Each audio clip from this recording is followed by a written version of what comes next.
போகிறேன், 3ஆம் நாள் நான் உயிரோடு எழுந்திருப்பேன் அப்படின்னு. அப்போ எத்தனையோ பேர் மரித்திருக்கிறாங்க.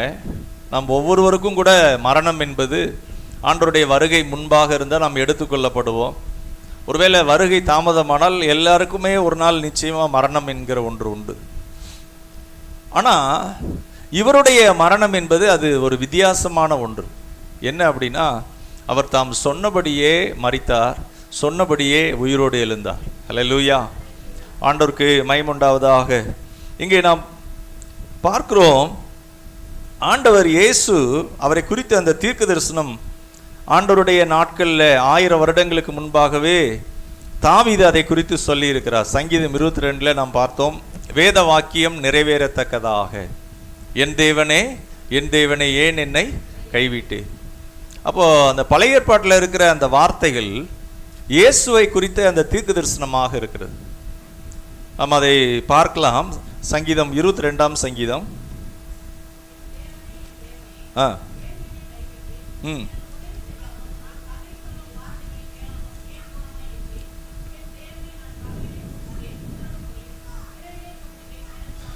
அதே அதிகாரத்தில் இங்கே நாம் 17ஆம் வசனம் பார்க்கிறோம், என் எலும்புகளை எல்லாம் நான் எண்ணலாம், அவர்கள் என்னை நோக்கி பார்த்து கொண்டிருக்கிறார்கள். 16ஆம் வசனம், நாய்கள் என்னை சூழ்ந்திருக்கிறது.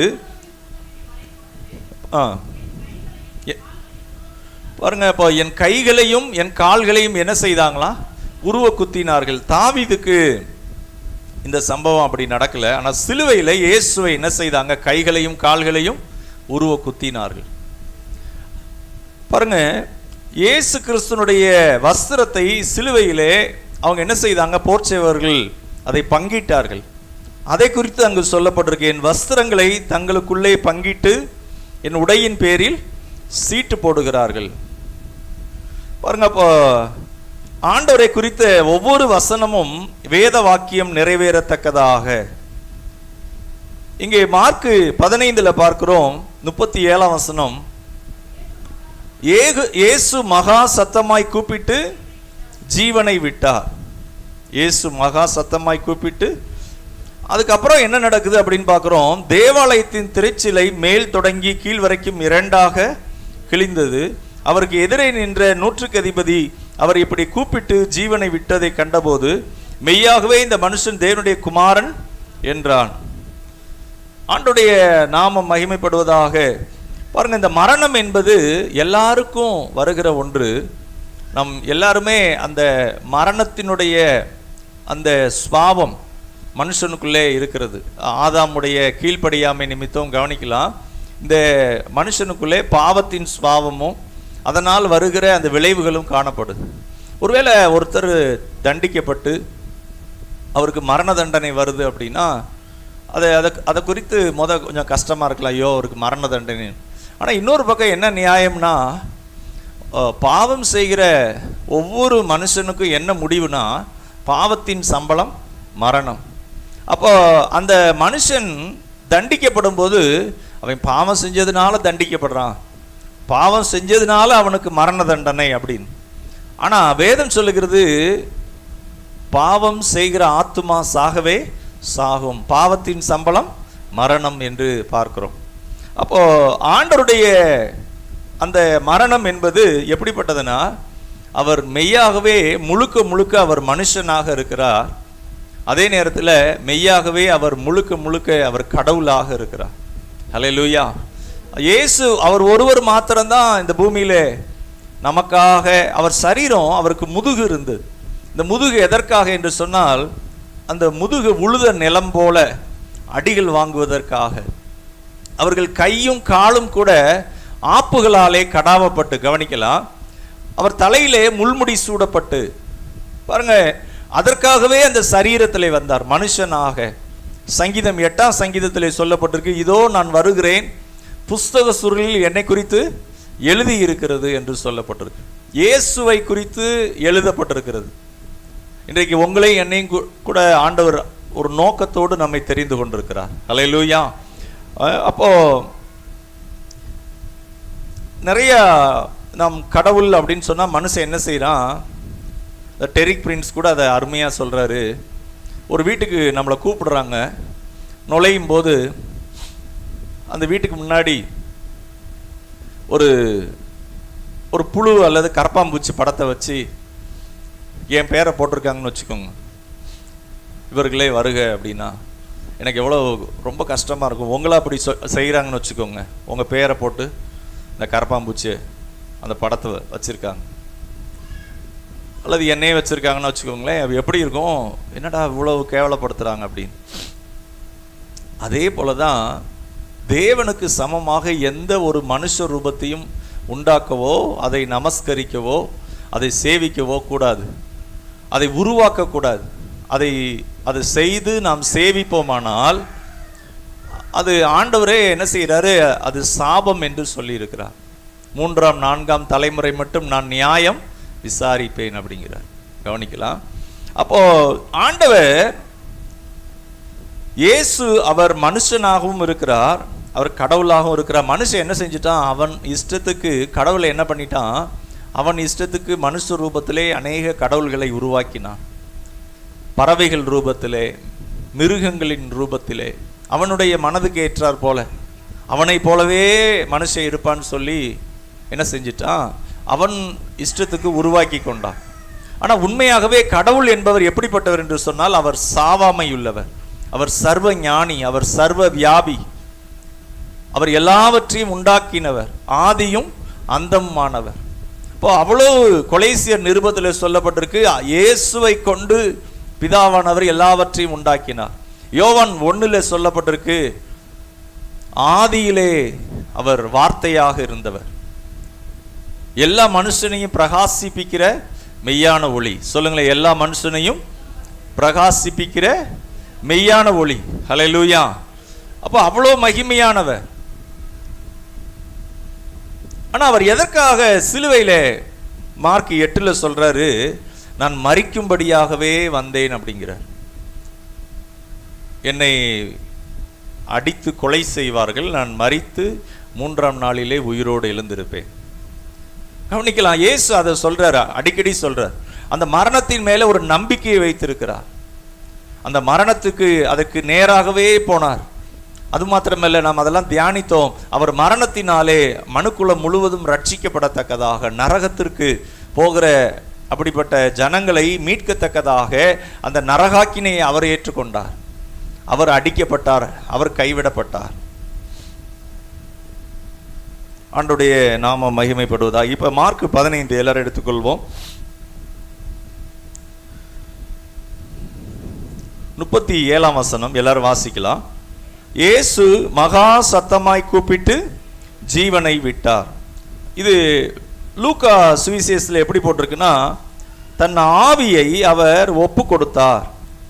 தன் ஆவியை அவர் என்ன செய்தார், ஒப்பு கொடுத்தார் அப்படின்னு பார்க்கிறோம். ஆண்டவருடைய நாமம் மகிமைப்படுவதாக. எல்லாரும் சொன்னாங்க, அவர் ஊழியம் செய்த போது கலிலியாவிலே நல்ல ஊழியம் வளர்ந்துருச்சு, ஆண்டவரே நீங்கள் கலிலியாவிலே இருக்கலாம்ல, எதுக்கு எருசலேமுக்கு போகிறீங்க அப்படின்னு. அப்போ ஆண்டவர் சொல்கிறாரு, நான் என்னை சிலுவையிலே புறஜாதியர்கள் அவங்க என்ன செய்வாங்க, புறஜாதியர் கையில் ஒப்பு கொடுப்பார்கள், அவங்க அடித்து கொலை செய்வார்கள், நான் மரித்து 3ஆம் நாள் உயிரோடு எழுந்திருப்பேன் அப்படின்னு. ஆண்டவர் இயேசு மரித்த போது இந்த வார்த்தையை சொன்னார், இயேசு மகா சத்தமாய் கூப்பிட்டு ஜீவனை விட்டார். எல்லாம் சொல்லுங்க, ஜீவனை விட்டார். அவர் தான் அந்த ஜீவனை விடுறார், அவர் ஜீவனை அவரா விடுறார் நமக்காக.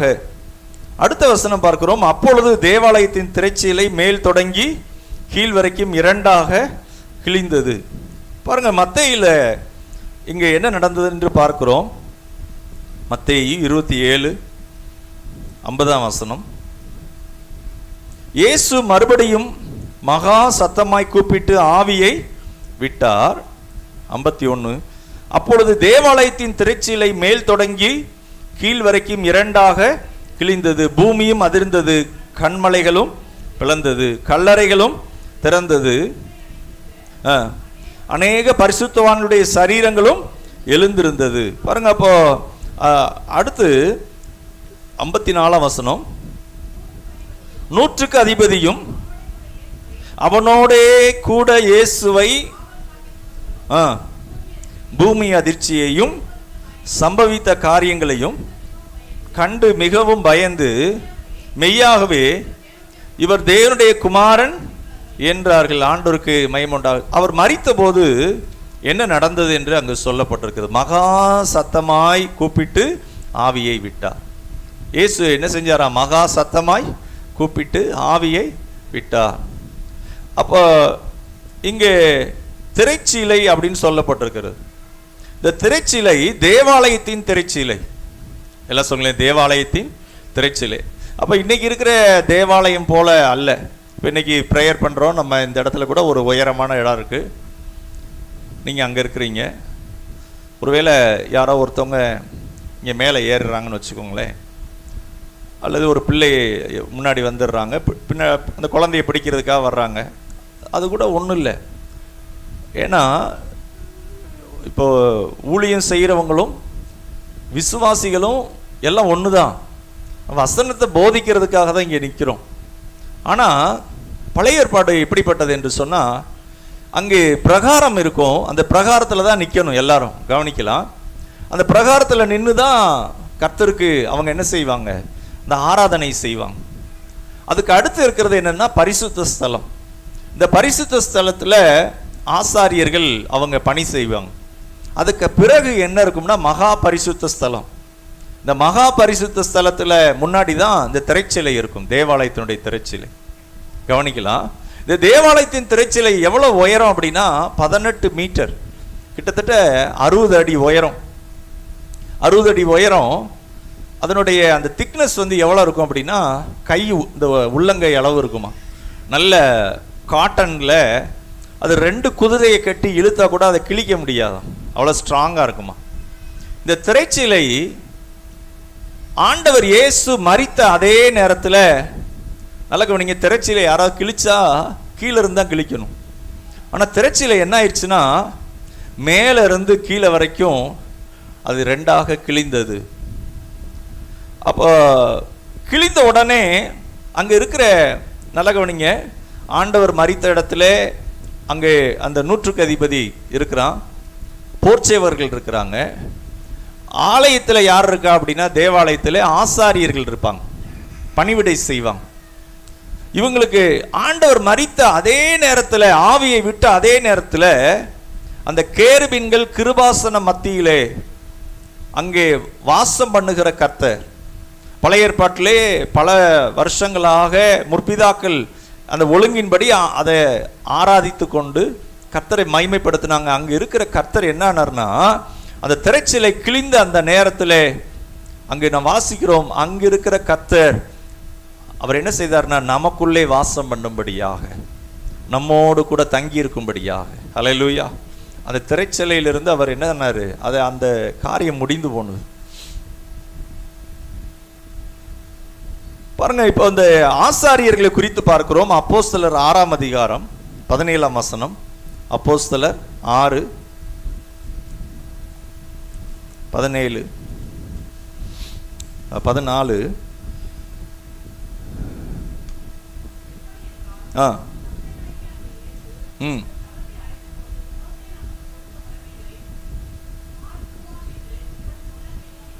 சரி, அதே அதிகாரத்தில் 7ஆம் வசனம் வாசிக்கலாம்.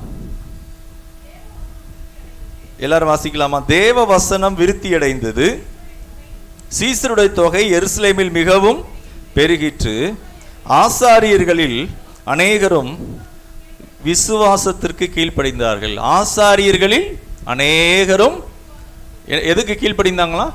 விசுவாசத்திற்கு கீழ்ப்படிந்தார்கள். இந்த ஆசாரியர்கள் எப்படி கீழ்ப்படிந்தாங்களா? அங்கே தேவாலயத்திலே வேலை செய்து கொண்டிருந்த போது கவனிக்கலாம், அங்கு நடந்த இந்த சம்பவங்களை பார்த்து அவங்க என்னன்னாங்கன்னா, அவங்களுக்குள்ளே ஒரு பயம் வந்துச்சு. என்ன, எதனால இப்படி நடந்தது, ஏன் இப்படி நடந்தது? அவங்களுக்குள்ள ஒரே அதிர்ச்சி. என்னோட திரைச்சியில் இது இப்படி கிழியுது, அவர் மரித்த அதே நேரத்தில் இங்கே கிழியுது, கிழிந்தது. அதெல்லாம் அவங்களுக்கு என்னமோ ஏதோன்னு பயந்துகிட்டு இருக்கிறாங்க, என்ன நடக்க போதோ அப்படின்னு. ஆனால் அப்போஸ்தலர் பேதுரு அதை எடுத்து பிரசங்கம் பண்ணுகிறா. வானத்தையும் பூமியை உண்டாக்கின கர்த்தர், அவர் அந்த கிருபாசன மத்தியிலே அவர் வாசம் பண்ணினார். இயேசு என்றைக்கு மரித்தாரோ அன்றைக்கு நமக்காக அந்த தடையாக இருந்த அந்த திரைச்சிலையை, புரஜாதியர்கள்லாம் உள்ள யாரும் போக முடியாது, வருஷத்துக்கு ஒரே ஒரு முறை தான் ஆசாரியர்கள் உள்ளே போவாங்க. அது எதோட போவாங்கன்னா கையில் ரத்தத்தை எடுத்து கொண்டு போவாங்க. சொல்லுங்களேன், ரத்தத்தை கையில் என்ன செய்வாங்க, எடுத்து கொண்டு போவாங்க. ரொம்ப பயத்தோடு போவாங்க, யாருமே அங்கிட்டு போக மாட்டாங்க. அந்த ரத்தம் என்பது ஆதி ஆகமத்திலிருந்து ஒவ்வொரு புஸ்தகத்திலையும் ரத்தத்தை குறித்து சொல்லப்பட்டிருக்கு. பலி செலுத்தப்பட்ட இடத்துல எல்லாம் ரத்தம் அப்படின்னு வரும். லேவியர் ஆகமத்தில் பார்க்கும்போது அநேக இடங்களில் தீட்டு அப்படின்னு வரும். அதை சுத்திகரிக்க வேண்டும், இப்படி சுத்திகரிக்கணும், இப்படி சுத்திகரிக்கணும். அதை பார்க்கும்போதே நமக்கு எப்படி இருக்கும், என்னோட இவ்வளவு பயங்கரமாக இருக்கே அப்படின்னு. அது மாத்திரமல்ல, பழைய ஏற்பாட்டில் 613 சட்டங்கள் இருந்ததாம். ஏதாவது ஒரு சட்டத்தை மீறினா கூட அவங்க என்ன ஆனாங்கன்னா கர்த்தருக்கு பிரியம் இல்லாமல் அவங்க தீட்டுப்பட்டவர்களானாங்க. அதனால் அந்த சுத்திகரிப்பு என்பது மிகவும் அவசியமான ஒன்றாக இருந்தது. அதில் சொல்லப்பட்டிருக்கு, ரத்தம் என்கிறது சொல்லப்பட்டிருக்கு. பிரியமானவர்களே, இந்த ரத்தம் என்பது இயேசுவை குறிக்கிறது. அவருடைய ரத்தம் இல்லாமல் நமக்கு பாவ மன்னிப்பு இல்லை. ரத்தம் சிந்துதல் இல்லாமல் பாவ மன்னிப்பு இல்லை.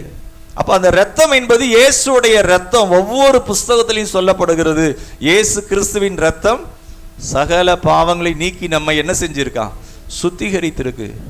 பாருங்க, அப்போ இந்த திரைச்சிலை அதற்கு நமக்கும் தேவனுக்கு இடையில தடையாக இருந்தது. என்ன தடைனா, பாவம் என்பது தடையாக இருந்தது. சொல்லுங்களேன், பாவம் என்பது தடையாக இருந்தது. ஹல்லேலூயா. அப்ப இன்னைக்கு நம்ம ஜெபம் கேட்கப்படலை அப்படின்னா அதற்கு நம்முடைய கீழ்ப்படியாமை, நமக்குள்ள இருக்கிற பாவம் தான் அது தடை மாதிரி இருக்கு. ஒருவேளை இங்கே யாக்கோபு 3ஆம் அதிகாரத்தில் நாம் வாசிக்கிறோம், மனுஷனுக்குள்ள இருக்கிற அந்த சுபாவங்களை குறித்து நாம் பார்க்கலாம். அதை வாசிக்கலாம். யாக்கோபு 3ஆம் அதிகாரம்.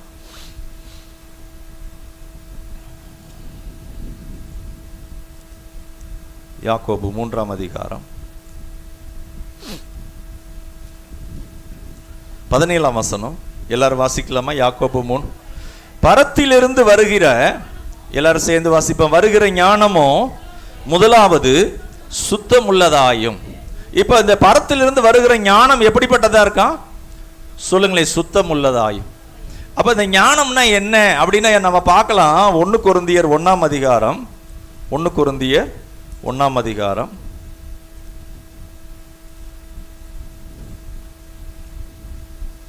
31ஆம் வசனம், 30, 31. அந்தபடி நீங்கள் அவராலே கிறிஸ்து இயேசுவுக்கு உட்பட்டிருக்கிறீர்கள்.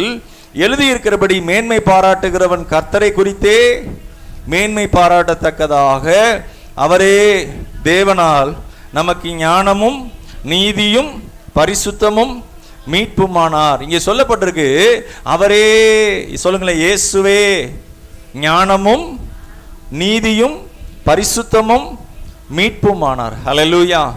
அவரே ஞானமானவர். அப்போ பரத்திலிருந்து வருகிற ஞானம் அப்படின்னு சொல்லி அதுல சொல்லப்பட்டிருக்கு. அந்த ஞானம் எப்படிப்பட்டதா, சுத்தம் உள்ளது. அந்த இயேசுக்குள்ள பார்க்கலாம். நம்ம பாட்டு பாடணும், தூயரே அப்படின்னு. இயேசுக்குள்ள இருக்கிற ஞானம், இயேசு கிறிஸ்து உள்ள வரும்போது என்ன செய்யறாருன்னா நம்மளை சுத்தமாக்குகிறார். அப்ப அந்த ஞானம்னா நம்முடைய சிந்தனை கூட சுத்தமா இருக்கும். நமக்குள்ள அப்படிப்பட்ட சிந்தனை ஆண்டவர் கொடுப்பார். அதுதான் ஆண்டவருடைய அந்த சாயல். அடுத்த வார்த்தை சொல்லப்பட்டிருக்கு, பரத்திலிருந்து வருகிற ஞானமோ சுத்தம் உள்ளதாயும் பின்பு சமாதானமும்.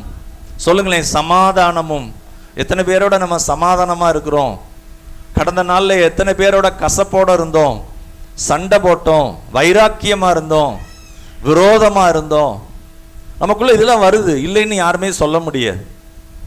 எப்படி எனக்கு விரோதமா பேசலாம், எப்படி எனக்கு விரோதமா பொய்யா சொல்லலாம், அதை மறக்கவே முடியாது. அப்படிலாம் வரும், எண்ணங்கள் வருது பாருங்க.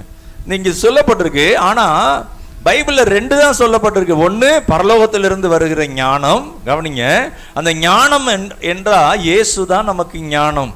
சொல்லுங்களேன், இயேசு தான் எனக்கு ஞானம். ஹல்லேலூயா.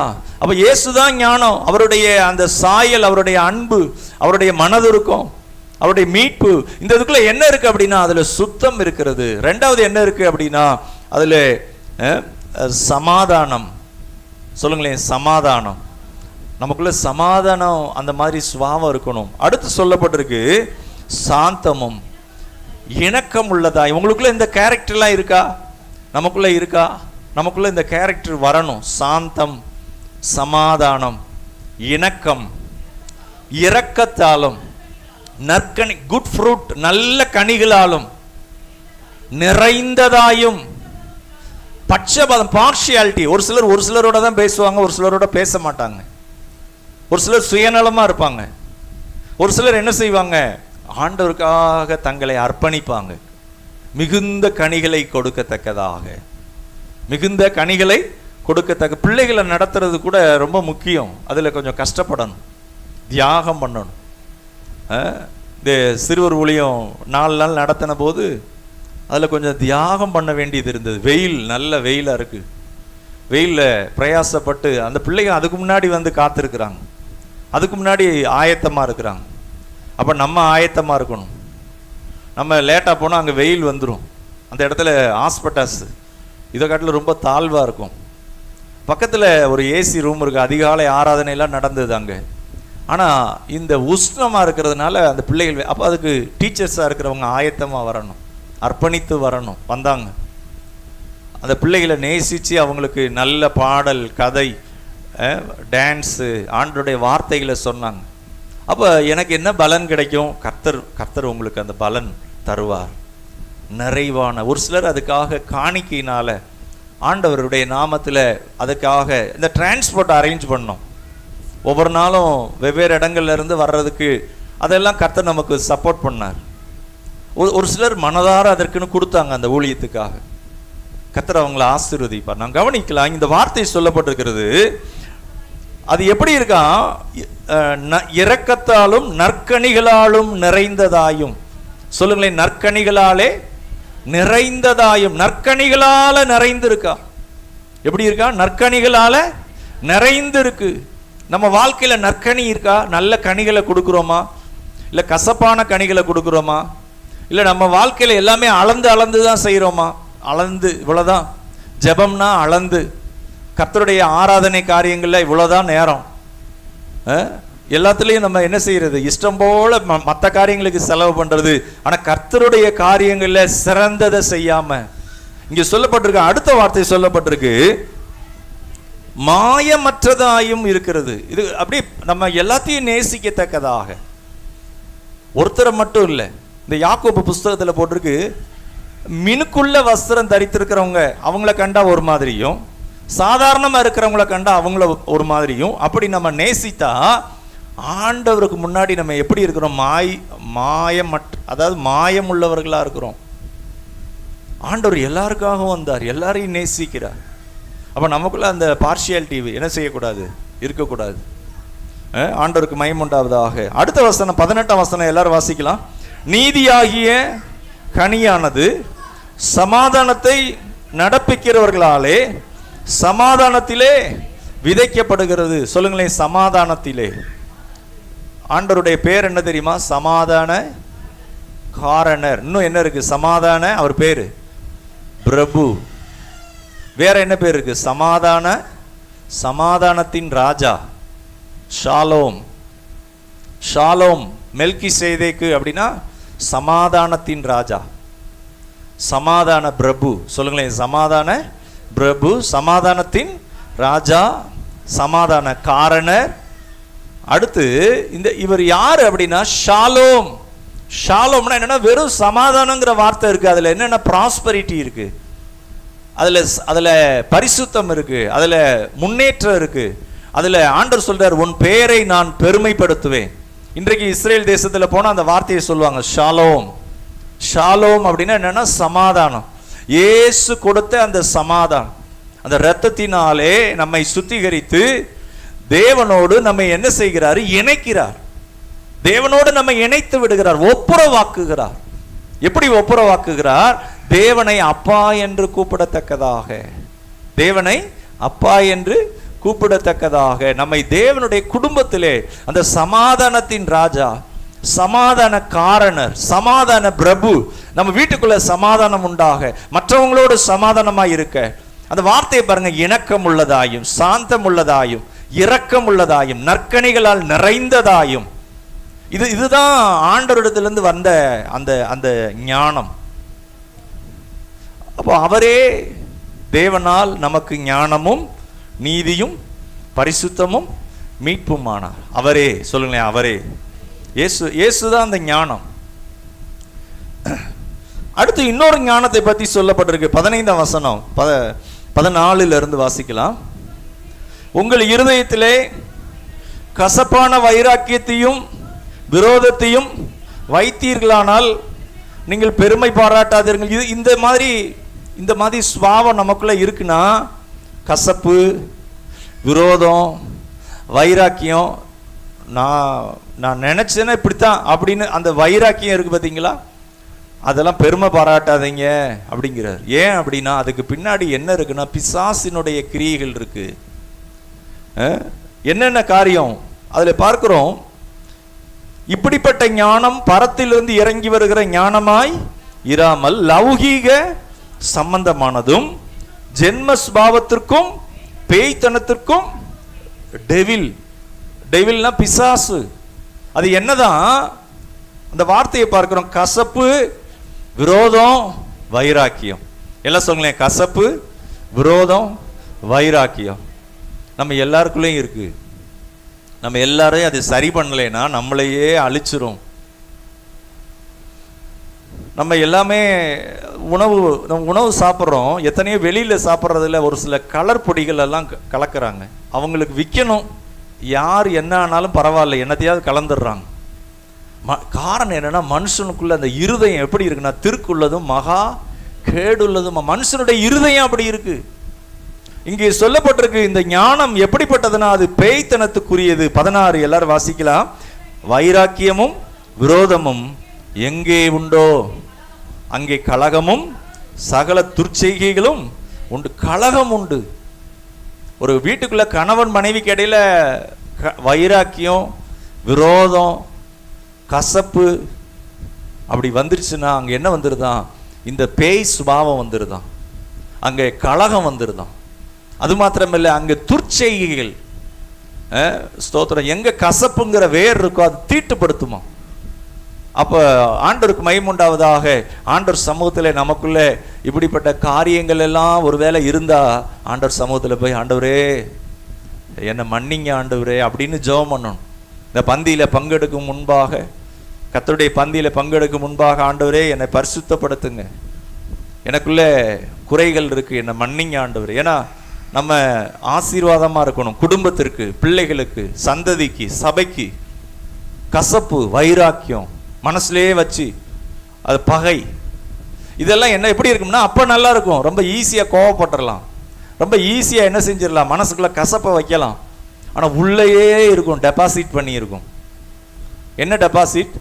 அது உள்ளேயே அப்படியே பத்திரமா அது உள்ளே இருந்துக்கிட்டே ஒரு நோய் மாதிரி, ஒரு மனுஷனை அப்படியே கேன்சர் கிருமி மாதிரி அவங்க வாழ்க்கையை கொல்லத்தக்கதாக, அழிக்கத்தக்கதாக, முடக்கி போடத்தக்கதாக.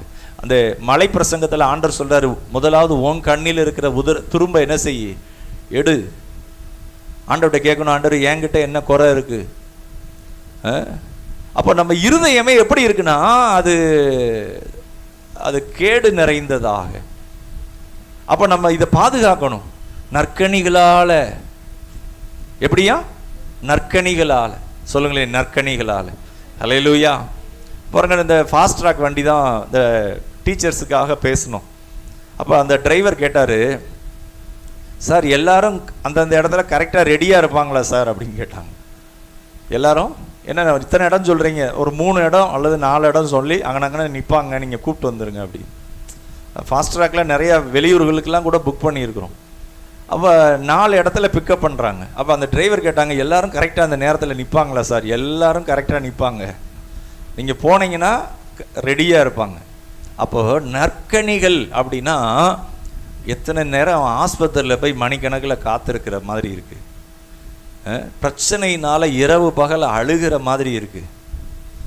நிறைய காரியங்களில் தூக்கமே இல்லாமல் இருக்கு. ஆனால் கர்த்தருக்காகன்னு நம்ம நற்காரியம் செய்யும் போது கர்த்தருடைய இதில் நாம் என்ன செய்யணும்னா நல்லவைகளை திட்டம் பண்ணி சிறந்ததை கர்த்தருக்குன்னு கொடுக்கணும், அர்ப்பணிக்கணும், தியாகம் பண்ணணும்.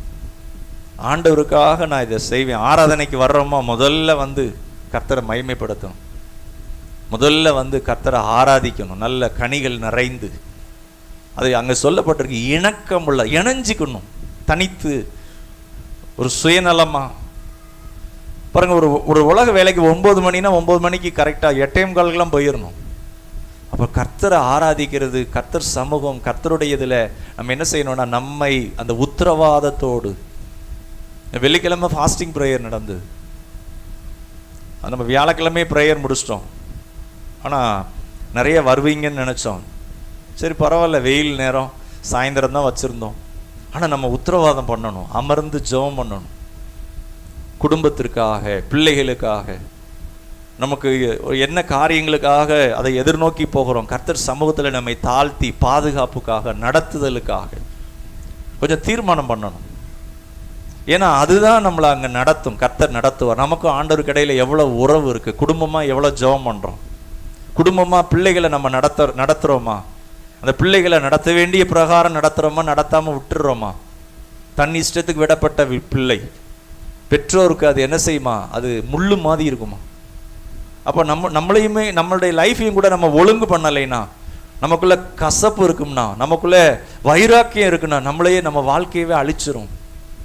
அது இந்த ஒரு சின்ன கிருமி மாதிரி அப்படியே கெடுத்து விட்டுரும்.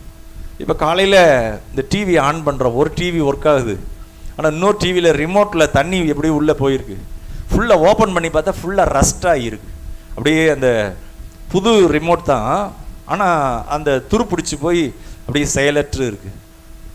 அப்போ நம்முடைய தனிப்பட்ட வாழ்க்கையில் இந்த கசப்பு, உள்ள விரோதம், வைராக்கியம் இதெல்லாம் வரும். ஆண்டவரே உம்முடைய இரத்தத்தினால கழுவுங்க, என்னை பரிசுத்தப்படுத்துங்க, நமக்குள்ளே அதை சரி செய்து கொண்டு, எனக்குள்ளே இந்த சுபாவம் எனக்குள்ளே இருக்கக்கூடாதுப்பா. ஒருவேளை நமக்குள்ளே அது ஜென்ம சுபாவமாக இருக்கலாம், ஆனால் அது போட்டிருக்கு பேய்த்தனத்துக்குரியது, டெவில், பிசாசு வந்து தங்கிடுவான். நம்ம மன்னிக்காமையே இருந்தா, கசப்போடையே இருந்தா, கர்த்தர் ஜெபத்தை கேட்க மாட்டார். அதுவும் அந்த பிட்டர்னஸ், அது என்ன செய்யுமா, கசப்பு என்கிற வேர் முளைத்தெலும்பி தீட்டுப்படுத்துமா, நமக்குள்ள அது அப்படியே முளைச்சி எலும்பி நம்மளையே கொன்றுமா. அப்போ அதனால தான் ஆண்டவர் சொல்றார், நீங்கள் ஜெபம் பண்ணும்போது யாரையாவது மன்னிக்காமல் இருந்தால் ஜெபம் பண்ணுறப்ப மன்னிச்சிருங்க அப்படிங்கிறார். கிறிஸ்து உங்களுக்கு மன்னித்தது போல நீங்களும் பிறருக்கு என்ன செய்யுங்க, மன்னிங்க. அப்போ நமக்கு இந்த பந்தியில் பங்கெடுக்கிறப்ப நமக்கு அது ஆசீர்வாதமாக இருக்கணும். ஆண்டவர் சமூகத்தில் நம்ம தாழ்த்தி, ஆண்டவரே எனக்கு பலன் தாங்கப்பா, எனக்கு உதவி செய்யுங்க ஆண்டவரே, என் குடும்பத்தில் தேவையில்லாத குறைகள் வரக்கூடாது, தீமைகள் வரக்கூடாது, என் வீட்டில் வரக்கூடாது அப்படின்னு நம்ம ஜெபிக்கணும். ஏன்னா அது நம்ம வாழ்க்கையை ஆசீர்வாதமாக மாற்றும். ஆண்டவருக்கு மகிமை உண்டாவதாக.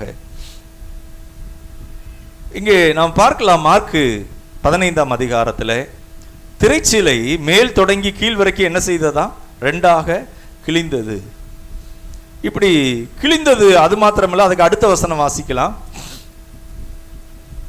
மார்க்கு 15.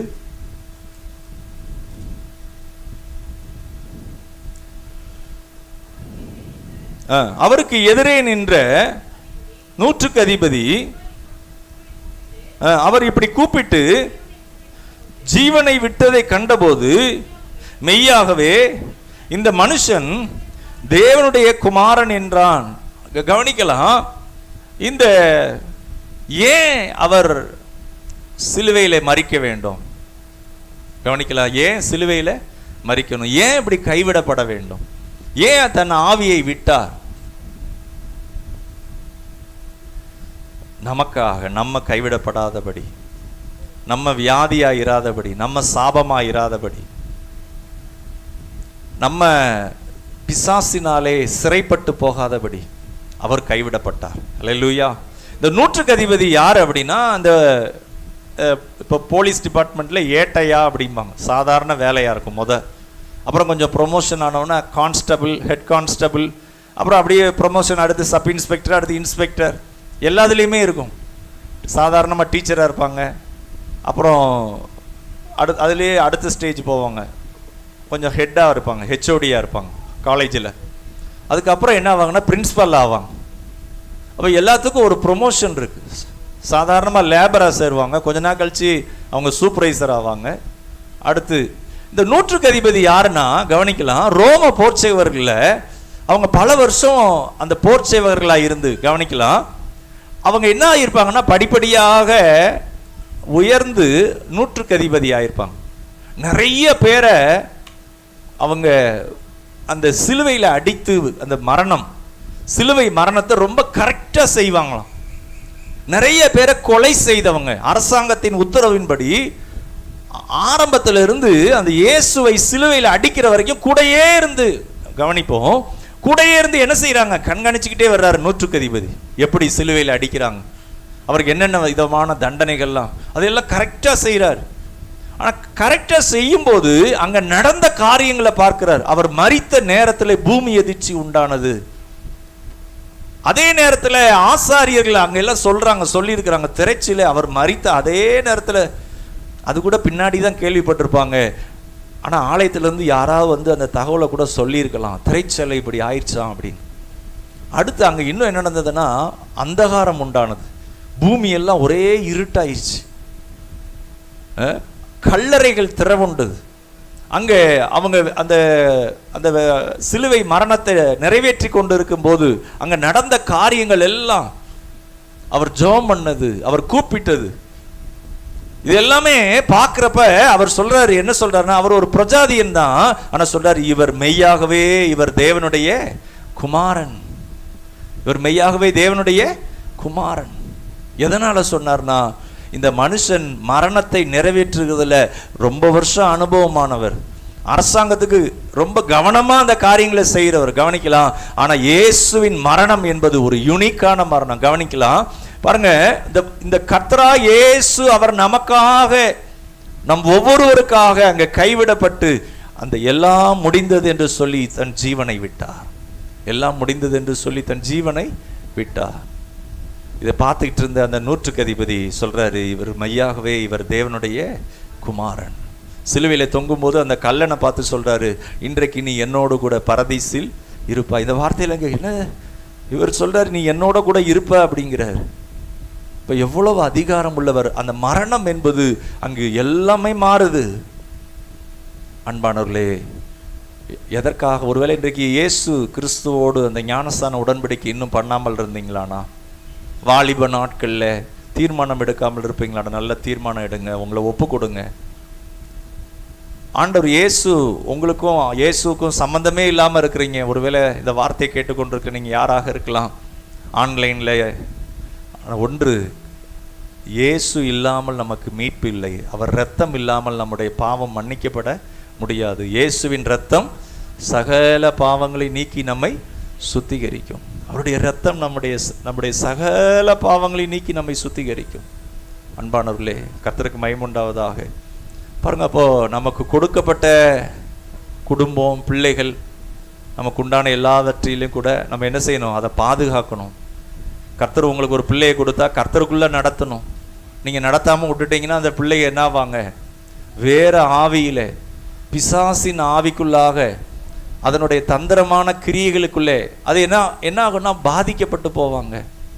அப்போ நம்ம கவனமா இருக்கணும். பிள்ளைகளை எஜுகேஷன் சிஸ்டத்துல கூட அவங்க பிள்ளைகள் பாதுகாக்கப்படணும் கர்த்தரோடு இருக்கத்தக்கதாக. அதனாலதான் சொல்லப்பட்டிருக்கு, எல்லா காவலோடும் உன் இருதயத்தை காத்துக்கொள். பிள்ளைக்காக ஜெபம் பண்ணணும், பாதுகாப்புக்காக அந்த கர்த்தருக்குள்ளா இருக்கணும், அந்த பிரசன்னத்துக்குள்ள இருக்கணும். நம்ம அதெல்லாம் நம்ம ஜெபம் பண்ணி ஒவ்வொரு பகுதியும் பாதுகாக்கணும். அதனாலதான் ஆதாம்கிட்ட ஆண்டவர் சொன்னாரு, தோட்டத்தை பண்படுத்தவும் காக்கவும். அப்ப குடும்பத்தை பண்படுத்தணும், நல்லா கல்டிவேட் பண்ணணும், அதே நேரம் பாதுகாக்க வேண்டும். அன்பானவர்களே, கர்த்தர் உங்க வாழ்க்கையில நமக்கு கொடுக்கப்பட்ட இந்த பகுதியில நம்ம இருதயம் எப்படிப்பட்டதா இருக்கு அப்படிங்கிறத நம்ம நிதானிப்போம். அதனாலதான் கிறிஸ்து மரித்தார். நம்ம அதை சரியா வச்சுக்கணும், கர்த்தருக்கு பிரியமானதா இருக்கணும், பரிசுத்தமா இருக்கணும். ஆண்டவர் நல்லவர். பாருங்க, இந்த 2ஆம் உலக போறப்ப லண்டன்ல அந்த நாட்டுடைய ராணி அவங்க கூடயே உதவிக்கு இருந்த டாக்டர், அவர் பின்னாடி ஆண்டவருடைய ஊழியக்காரர் ஆனார். அவர் என்ன அப்படின்னா நல்ல ஆண்டவருடைய ஊழியத்தை செய்ய ஆரம்பித்தா அநேக ஜனங்கள் ரட்சிக்கப்பட்டாங்க. அப்போ ஹிட்லர் என்ன செய்யறாரு, லண்டன் மேல குண்டு போட்டுட்டு இருக்கிறார். அப்போ இவர் அங்கே லண்டனில் பிரசங்கம் பண்ணுறவர் சொல்கிறாரு, அந்த ஜெர்மானிய அந்த ஹிட்லரை காட்டிலும் நமக்குள்ள அதை காட்டிலும் பெரிய பாவம் நமக்குள்ள இருக்கு. நமக்குள்ள அதை காட்டிலும் திருக்குள்ள இருதயம் நமக்குள்ள இருக்கு. நம்ம நினைக்கிறோம் ஹிட்லர் தான் கெட்ட ஆளு அப்படின்னு. இல்லை இல்லை, அதை காட்டிலும் நம்ம இருதயம் எப்படிப்பட்டதுன்னா, நம்ம வாசித்தோம் பார்த்தீங்களா யாக்கோபுல, கசப்பு, விரோதம், வைராக்கியம், நான் செய்கிறது தான் கரெக்டு. ஆதாம் ஆண்டவர் கூப்பிட்டாரு, ஆதாமே அப்படின்னு. ஆண்டவர்கிட்ட ஆதாமுடைய அந்த இருதயம் எப்படி இருக்கு பாருங்க. நீங்கள் எனக்கு கொடுத்த மனைவி, நான் தப்பு பண்ணிட்டேன் ஆண்டவரேன்னு சொல்லியிருக்கலாம்ல. நான் கரெக்டு தான், ஆனால் நீங்கள் கொடுத்தீங்க பார்த்தீங்களா, அவர் மேலேயே தப்பாகி குற்றம். நிறைய நேரம் நம்ம என்ன செய்வோம், ஆண்டவரே நான் கரெக்டு, ஆனால் நீங்கள் தான் சரியில்லை ஆண்டவரே. எப்படி இருக்கும் பாருங்க. நம்மை நாமே நிதானித்து பார்ப்போம். இந்த சிலுவையிலே அவர் நமக்காக, அங்கு சொல்லப்பட்டிருக்கு, திரைச்சிலை மேலிருந்து கீழ் வரை 2ஆக கிழிந்து. நம்முடைய வீடுகளில் எத்தனை பேர் இன்னும் ஒப்பு கொடுக்காம இருக்கிறாங்க? நம்முடைய பிள்ளைகள் எப்படி நடத்தப்படுறாங்களா? அந்த பிள்ளைகளுக்குள்ளே ஒரு கர்த்தருடைய அந்த ரட்சிப்பு இருக்கா? சமாதானம் இருக்கா? பிள்ளைக்குள்ள சமாதானம் இருக்கா? இணக்கம் உள்ளதாயும், அந்த இணக்கமா நடத்தணும். ஒரு வீட்டில் நீங்கள் பேரண்ட்ஸாக இருந்தீங்கன்னா உங்களுக்குள்ள அந்த இணக்கத்தின் ஆவி வேணும். அந்த வீட்டை நடத்தத்தக்கதாக, ஒரு ஆத்மாவை நடத்துறதுலாம் கூட அதில் ஒரு இணக்கம் இருக்கணும். அவங்கள அப்படி அந்த இணக்கம் உள்ளதாயும், அடுத்து சொல்லப்பட்டிருக்கு இரக்கம் உள்ளதாயும், நற்கனிகளால் நிறைந்ததாயும். நற்கனிகள், சின்ன பிள்ளைகளுக்கு ஸ்நாக்ஸ் கொடுக்குறப்ப ஒவ்வொருத்தரும் ஒவ்வொன்று அதற்காக காணிக்க கொடுத்துருந்தாங்க. அந்த பிள்ளைங்க நல்ல சந்தோஷமாக என்ஜாய் பண்ணி சாப்பிட்டாங்க. கடைசி நாள் நல்ல குழு குழுன்னு ரோஸ் மில்க், அப்புறம் சாப்பாடு. அப்போ அதில் ஒரு பையன் கேட்டான், சிக்கன்லாம் இல்லையா அப்படின்னு. அடுத்த வருஷம் போடுவோம்ப்பா சிக்கன். அவங்க ஒரு உரிமையாக கேட்குறான், சிக்கன் சொன்னாங்க. ஆமாம்மா, அடுத்த வருஷம் போட்டுடலாம்ப்பா. அப்போ நற்கனிகளாலும், இது அந்த ஃப்ரூட்ஸ், நம்ம ஒரு வேளை சாப்பிடாம கூட அங்கே வர வேண்டியது இருக்கலாம். கொஞ்சம் தியாகம் பண்ணி கர்த்தருக்காக. ஹல்லேலூயா. பிள்ளைகளை நடத்தும் போது அப்படித்தான் கர்த்தர் உங்கள் வாழ்க்கையில், இங்கே சொல்லப்பட்டிருக்கு தடை என்னன்னா, தடைனா பாவம் தான் தடை. அந்த தடையாகிய பாவத்தை இயேசு சிலுவையிலே அவருடைய இரத்தத்தினாலே, பாருங்க, பாவம் என்பது எப்படிப்பட்டதுன்னா ரொம்ப கொடூரமானது. அவர் நியாயாதிபதி, கட்டாயம் தண்டித்தே ஆவார். பாவம் செஞ்ச மனுஷன் அவன் நரகத்துக்கு தான் போய் ஆகணும். ஆனால் என்ன நல்ல செய்தி அப்படின்னா, கிறிஸ்து அந்த நரகாக்கினை ஏற்றுக்கொண்டார். உங்களுக்காக, எனக்காக அந்த நீதியை நமக்கு ஆயத்தப்படுத்தினார். அவர் அங்கு உன்னதத்திலிருந்து இறங்கி வந்தார். அந்த திரைச்சிலைக்குள்ளே இருந்த மகிமையான கர்த்தர், கேருபீன்கள் சேராபீன்கள் மத்தியில் இருந்தவர், அங்கிருந்து அவர் நம்மை தேடி வந்தார். சொல்லுங்களேன், கையை உயர்த்தி சொல்லுங்களேன், என்னை தேடி வந்தார். நம்மளை என்ன செஞ்சார் தெரியுமா? நம்ம நரகத்துக்கு போகிற நம்மை மீட்டு தேவனுடைய குடும்பத்திலே சேர்த்து நம்மை அவரோடு ஒப்புரவாக்கி, தேவனை கடவுளை அப்பான்னு கூப்பிடத்தக்கதாக. நீங்க அனாதைகள் அல்ல, கைவிடப்பட்டவங்க அல்ல, கடவுளை நோக்கி அப்பான்னு கூப்பிடும்படி சாவாமை உள்ளவர், என்றென்றைக்கும் உயிரோடு இருக்கிற கர்த்தர், அவர் நம்முடைய தகப்பனாக. நீங்களும் நானும் யாருன்னா அவருடைய குமாரரும் குமாரத்திகளும். இவ்வளவு மகிமையை கொடுத்திருக்கிறார். ஆதியிலிருந்து அது அவருடைய திட்டம். இப்பதாங்க அது திட்டம் இல்லை, ஆதி ஆகமத்துல இருந்தே அதை திட்டம் பண்றார் கர்த்தர். என்ன திட்டம்னா, என் கூட மனுக்குலம் அவங்க உறவாட வேண்டும், நானும் மனுஷனோடு அந்த உறவாடுதல். கர்த்தர் அதை தான் விரும்புறார், ஆதி ஆகமத்திலிருந்து விரும்புறார். அது பிசாசுக்கு பிடிக்கல, ஆனா திரும்ப அதை அவர் நிறைவேற்றுகிறார். கைகளை வைத்து சொல்லுங்களேன், அப்பா பிதாவே என்று கூப்பிடத்தக்கதான புத்திர சுவிகார ஆவியை கொடுத்தார். ஹல்லேலூயா. அவர் உங்களை ஆசீர்வதிப்பார், அவர் உங்களை விசாரிப்பார். இந்த உடன்படிக்கையில் சொல்லப்பட்டிருக்கு, உன் பெயரை நான் பெருமைப்படுத்துவேன். உன் பெயரை நான், சாபம் பாவம் என்ன பண்ணும்? மனுஷன் கேவலப்படுத்தும், அசிங்கப்படுத்தும். கசப்பு இருந்தா, 2 குடும்பம் கசப்போட இருந்தாங்கன்னா 2 பேருக்கும் பாதிப்பு வரும். ஒரு வீட்டில் அண்ணன் தம்பி 2 பேரும் சண்டை போடுறாங்கன்னா 2 பேருக்கும் நஷ்டம். ஆனா அன்பு இருக்குமானால், சமாதானம் இருக்குமானால், இணக்கம் இருக்குமானால் அந்த குடும்பம் வாழும். அங்கு கர்த்தர் வாசம் பண்ணுவார், அந்த வீட்டுக்குள்ளே உலாவுவார். கர்த்தர் நல்லவர். நாம் எழுந்து நிற்போம். கர்த்தர் நம்மை ஆசீர்வதிப்பாராக.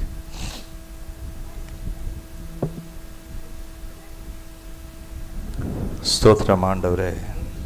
ஹல்லேலூயா. ஸ்தோத்திரம் அப்பா. அசைவாடும் ஆவியே, தூய்மையின்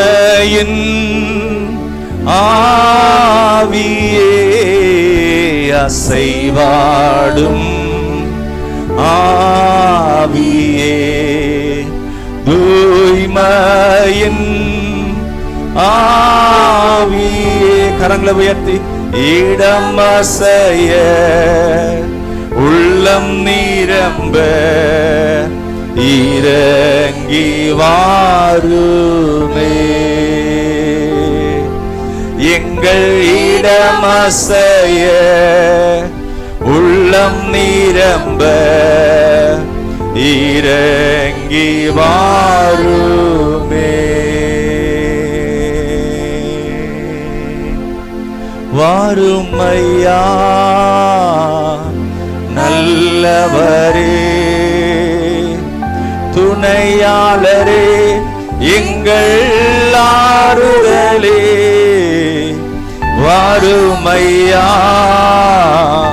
நல்லவரே, துணையாளரே, எங்கள் ஆறுதலே. மகிமையின் மேகமாக இறங்கி வந்தீரே, ஆசரிப்பு கூடாரத்து இறங்கி வந்தீரே. மகிமையின் மேகமாக இறங்கி வந்தீரே, ஆசரிப்பு கூடாரத்து இறங்கி வந்தீரே. பாட்டுத்தாள்ல 9வது பாடல், பாரீர் கெத்செமனே பூங்காவில் என் நேசரையே. 2 சரணம் மாத்திரம் பாடி நாம் கர்த்தருடைய பந்திக்குள்ளாய் நாம் பிரவேசிப்போம்.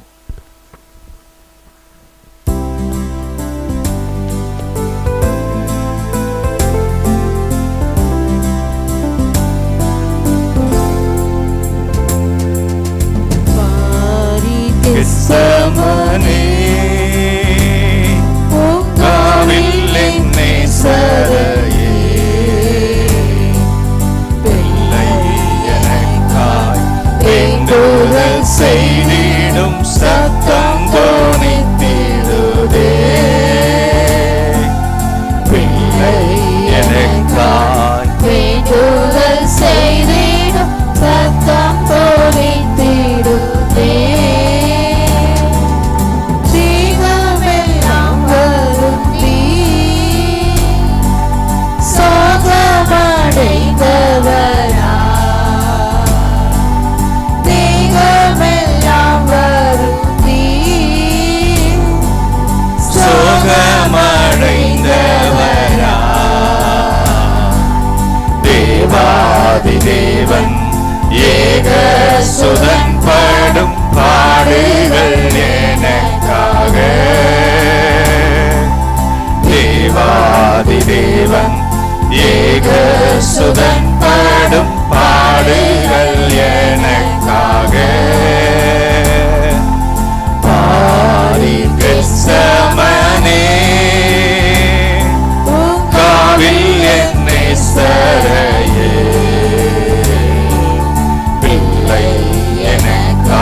எல்லாரும் உற்சாகமா சத்தம் தொனித்திடுதே.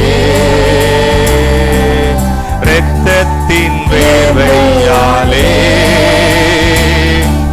மெத்தவுமே நனைந்தே. இரத்தத்தின் வேர்வையாலே மெத்தவுமே நனைந்தே. இம்மானுவேலன் உள்ளம் முருகியே வேண்டுதல் செய்த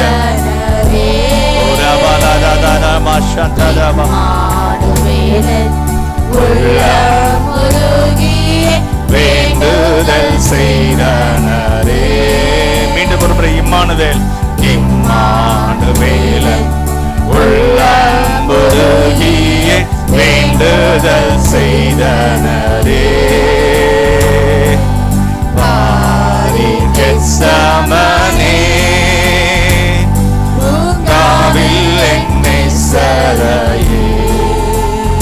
ஓரா பாலரதரா ஷமலரா கத்யரபா ரபா பாபா பாபதரமா ஷந்தரபா. பிள்ளை எனக்காய் வேண்டுதல் செய்திடும் சத்தம் தொனித்திடுதே. ஸ்தோத்திரம் ஆண்டவரே. நம்ம எல்லாரும் கரங்களை உயர்த்தி இந்த பந்திக்காக, ஆண்டவருடைய சரீரமாகிய அப்பத்திற்காக, கடந்த நாட்கள் எல்லாம் கடந்த மாதங்கள் எல்லாம் நம்மை காத்தாரே, பிராணனை அழிவுக்கு விலைக்கு தப்புவித்தாரே, கிருபையினாலே இரக்கங்களினாலே என்னை முடிசூட்டினீரே. கரங்களை உயர்த்தி ஸ்தோத்தரிப்போமா.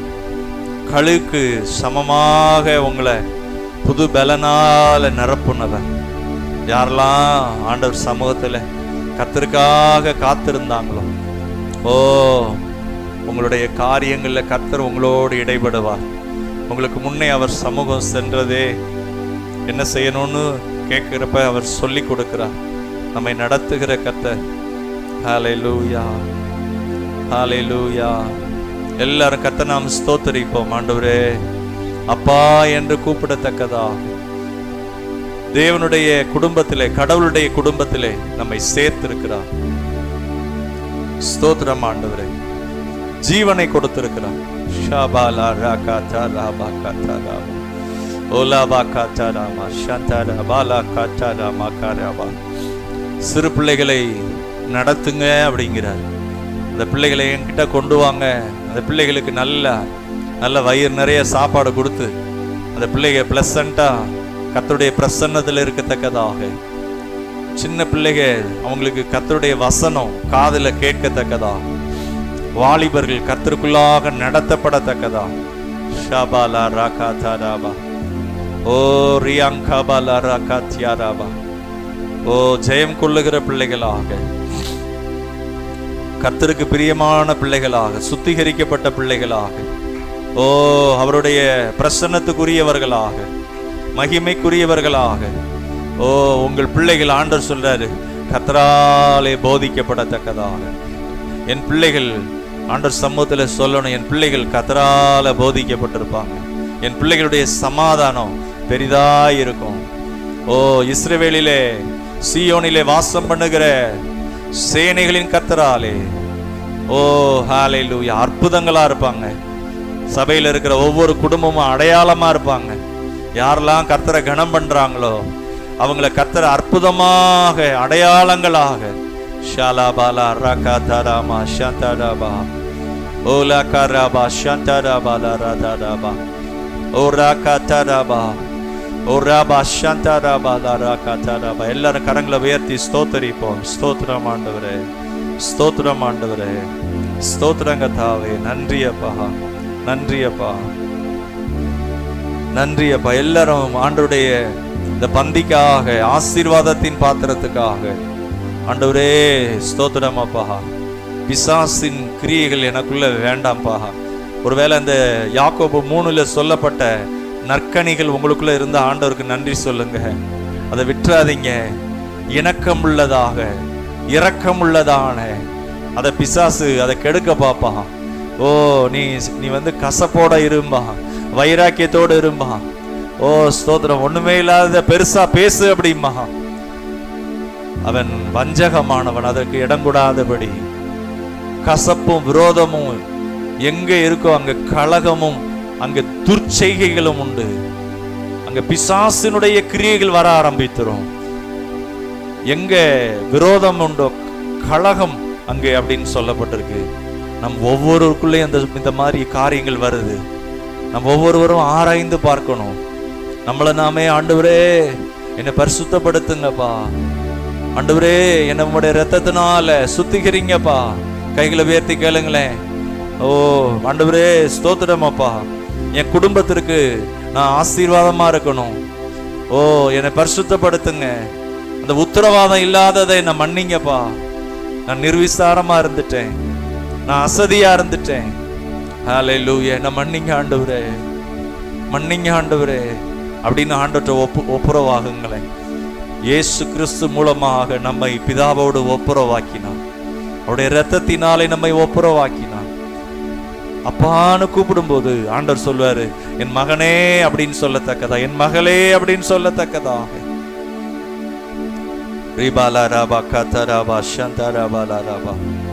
ஸ்தோத்திரம் ஆண்டவரே, ஸ்தோத்திரம் அப்பா, ஸ்தோத்திரம். கைகளை உயர்த்தி அப்படியே ஜெபம் பண்ணுங்களேன். அப்பா நம்முடைய இரத்தத்துக்காக, நம்முடைய சரீரமாகி அப்பத்திற்காக நான் ஒரு அபாத்திரமாய் அல்ல ஆண்டவரே, பாத்திரமாக இயேசுவின் நாமத்தினாலே ஆண்டவரே ஸ்தோத்திரம் அப்பா. ஓ எனக்குள்ள நான் பெருமை பாராட்டக்கூடாதுப்பா. எனக்குள்ள இந்த சுபாவத்தெல்லாம் சொல்லி நான் பெருமை பாராட்டுறதா இருந்தா அதை மன்னிங்க ஆண்டவரே. ஓ ராபா சாந்தா ராபா, கிறிஸ்துவுக்குள்ள இருக்கிற அந்த சிந்தை எனக்கு தாங்க. இயேசுவை போல ஆண்டவரே சிந்திக்கத்தக்கதாக. ரிபாலா ராபா தராபா சாந்தா ராபாலா ஓலாபா காட்டாரா மக்காட்டாராபா. ஹல்லேலூயா. நன்றி ஆண்டவரே, நன்றி ஆண்டவரே. இயேசுவின் நாமத்தில் பிதாவே, ஆமென். நான் உங்களுக்கு ஒப்புவித்ததை கர்த்தரிடத்தில் பெற்றுக்கொண்டேன். என்னவெனில் கர்த்தராகிய இயேசு தாம் காட்டி கொடுக்கப்பட்ட அன்று ராத்திரியிலே அப்பத்தை எடுத்து ஸ்தோத்திரம் பண்ணி அதை பிட்டு, நீங்கள் வாங்கி புசியுங்கள், இது உங்களுக்காக பிற்கப்படுகிற என்னுடைய சரீரமாய் இருக்கிறது, என்னை நினைவு கூறும்படி இதை செய்யுங்கள் என்றார். போஜனம் பண்ணின பின்பு அவர் அந்தபடியே பாத்திரத்தையும் எடுத்து, இந்த பாத்திரம் என் இரத்தத்தினால் ஆகிய புதிய உடன்படிக்கையாய் இருக்கிறது, நீங்கள் இதை பானம் பண்ணும் போதெல்லாம் என்னை நினைவு கூறும்படி இதை செய்யுங்கள் என்றார்.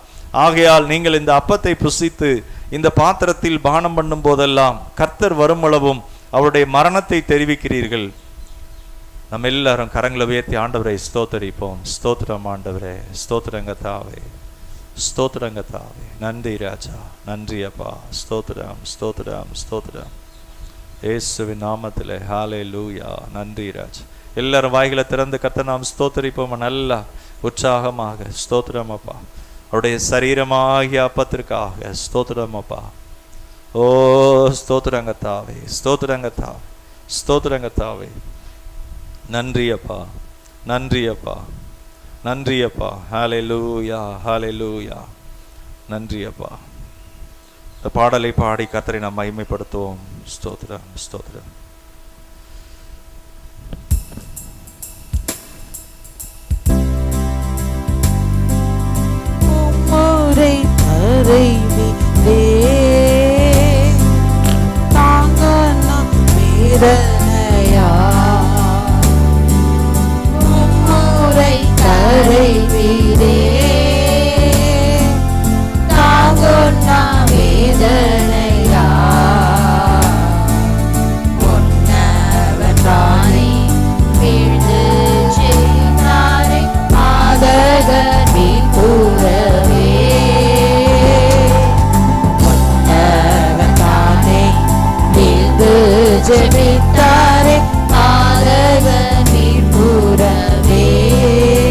முதல்ல சகோதரிகள் வந்து அப்பத்திய ரசத்தையும் பெற்றுக்கொள்ளும்படியா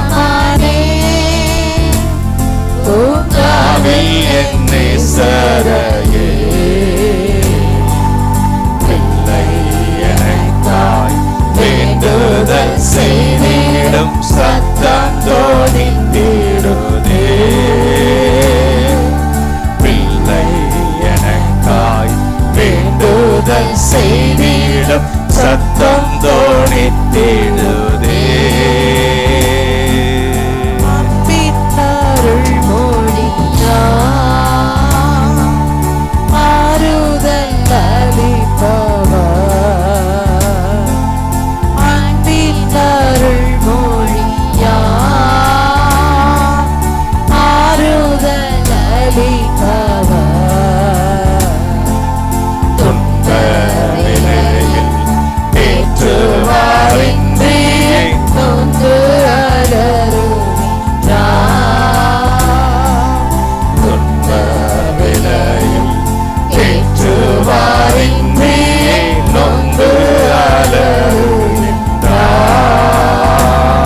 எல்லாரும் ஸ்தோத்திரத்தோட அந்த அப்பத்தை புசித்து திராட்சை ரசத்தை பானம் பண்ணலாம். ஹல்லேலூயா. ஜீவன், சுகம், பலனை கர்த்தர் நமக்கு தருகிறார். ஜீவனை தருகிறார், பலனை தருகிறார், சுகத்தை தருகிறார். Jesus name. Hallelujah. Ora balaraba shantara balaraba. Ola bakatara makatara balaradaraba. Shambala rakatara balaradaraba. Ora baba baba baba balaraba shantara balaraba. Ora baba baba baba balaraba. Hallelujah. Hallelujah. Hallelujah. Hallelujah. நன்றி ஆண்டவரே. என்னையும் தம்மை போல மாற்றும் இம்மானேசத்தை, என்னையும் தம்மை போல மாற்றும் இம்மானேசத்தை எண்ணியே உள்ளம் கனிந்து நான் என்றும் புகழ்ந்திடுவே. எண்ணியே உள்ளம் கனிந்து நான் என்றும் புகழ்ந்திடுவே. கெத்சமனே பூங்காவில் என்னை சரையே பிள்ளை. ஓரா பலரதரமா சந்தரமா ஓரா பாபா பாபா பதரமா சந்தரமா தரதரமா யாங்கா பரகா தரமா தரதரமா. ஹல்லேலூயா. ஆண்டவரே, உம்முடைய வல்லமைக்கா, உம்முடைய சுத்திகரிப்புக்கா பிள்ளை எனக்காய் வேண்டுதல் செய்திடும் சத்தம் தோனித்திடுவே.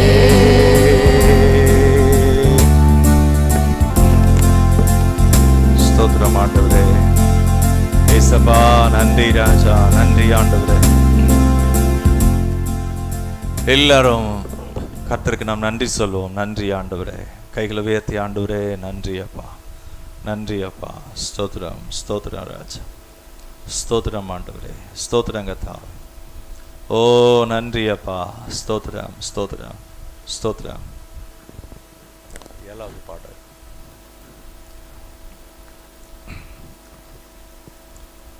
சிறையிருப்பின் நாட்கள் முடிந்து விட்டது, நான் சிறுமைப்பட்ட நாட்கள் முடிந்து போனது. உன்னதரின் மகிமை என் மேல் உதித்ததா, சிறகடித்து பறந்திடுவேன்.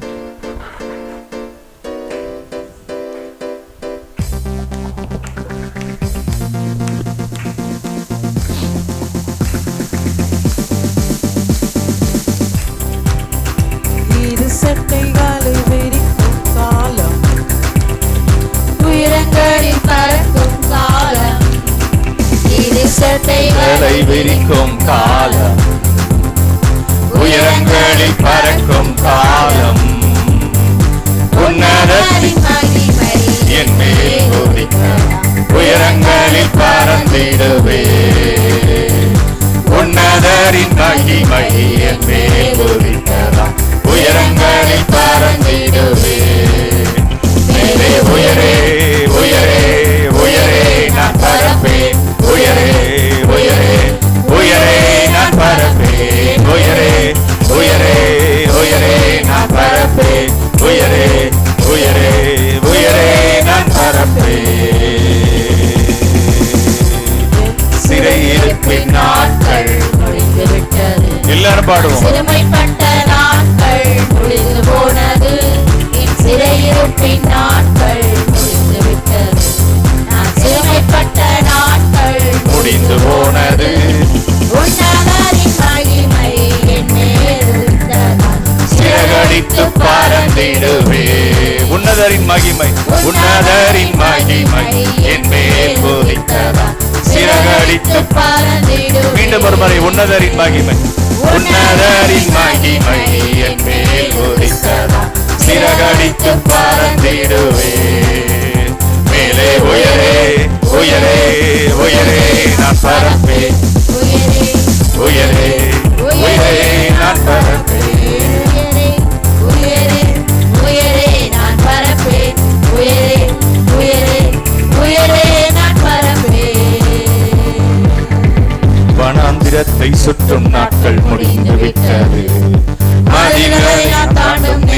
வந்து விட்டது.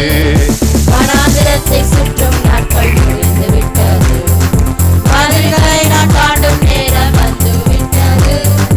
உன்னதரின் மகிமை என் மேல் உதித்ததா, சிறகடித்து பறந்திடுவே. சேர்ந்து பாடுவோமா?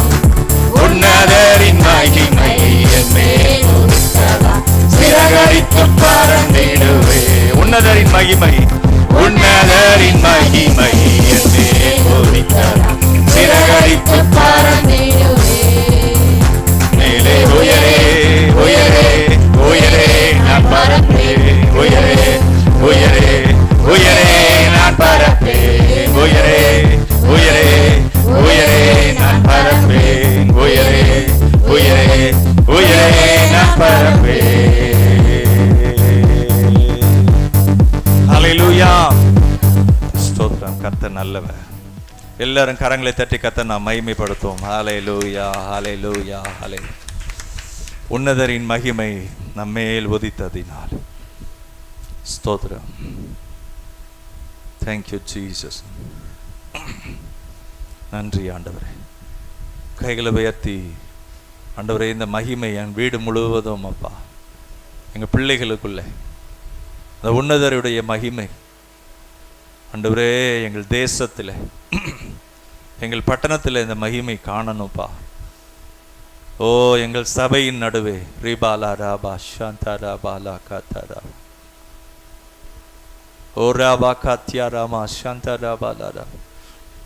ஆண்டவரே நன்றி அப்பா. கர்த்தர் வீட்டை கட்டாராகில் கட்டுகிறவர்களின் பிரயாசம் விருதா. நீங்க வீடை கட்டி கொடுங்கப்பா உடைய சித்தத்தின்படி. ஆண்டவரே, குடும்பங்கள் பாதுகாக்கப்படட்டும். பிசாசின் கிரியைகள் இயேசுவின் நாமத்திலே அழிக்கப்படட்டும். இயேசுவின் நாமத்திலே உம்முடைய நாமம் உயர்த்தப்படட்டும். ஒவ்வொரு வீடும் ஆசீர்வதிக்கப்படட்டும். சமாதானத்தினாலும் இரக்கத்தினாலும் இணக்கத்தினாலும் நற்கனிகளாலும் ஆண்டவரே ஸ்தோத்திரம் அப்பா. ஸ்தோத்திர ராஜா, ஸ்தோத்திரங்கத்தாவே, ஸ்தோத்திரங்கத்தா. ஹல்லேலூயா. ஆசீர்வதிப்பீரா. கையின் பிரயாசங்களை ஆசீர்வதிங்க. உம்மை கனம் பண்ணி இருக்கிறாங்கப்பா, குறைவெல்லாம் நீக்குவீராக. சிறுக விதைக்கிறவன் சிறுக அறுப்பான், பெருக விதைக்கிறவன் பெருக அறுப்பான். கட்டாயமாயும் அல்ல, விசனமாயும் அல்ல, ஓ மனப்பூர்வமாய் கொடுக்க கடவன். ஆசீர்வதிப்பீரா. எல்லா மகிமையும் உமக்கு உண்டாகட்டும். ஆண்டவராகிய இயேசுவின் நாமத்திலே பலவீனமாக இருக்கிறவர்களை நீர் பலப்படுத்துங்கப்பா.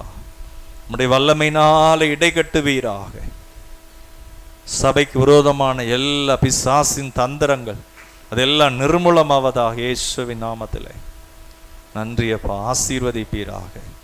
ஆண்டவரே நன்றி அப்பா. கடந்த நாளில் இந்த ஊழியத்தில் இணைந்து யாரெல்லாம் சப்போர்ட் பண்ணாங்களோ, ஜெபித்தாங்களோ, பிரயாசப்பட்டாங்களோ, ஒவ்வொருவரையும் ஆசீர்வதிங்கப்பா. நன்றியப்பா. எல்லா மகிமையும் நாங்கள் உமக்கு செலுத்துகிறோம். ஆண்டவரே, வானத்தின் மதகை திறந்து தசம்பாங்களால கனம் பண்றாங்கப்பா. ஓ, முதற் பலனால உம்மை கனம் பண்றாங்க. குறைவெல்லாம் நீக்குங்கப்பா. அவங்க கனியை பட்சிக்கிறவைகளை நீங்க கண்டிக்கிறதுக்காக ஸ்தோத்திரம். எல்லா மகிமையும் உமக்கு உண்டாகட்டும். ஆண்டவராகிய இயேசுவின் நாமத்தில் ஜெபிக்கிறோம் நல்ல பிதாவே, ஆமென். நாத்துமாவே கர்த்தரை ஸ்தோத்திரி, முழுவலுமேட பரிசுத்த நாமத்தை ஸ்தோத்திரி. நாத்துமாவே கர்த்தரை ஸ்தோத்திரி, அவர் செய்த சகல உபகாரங்களையும் மறவாதே, ஆமென்.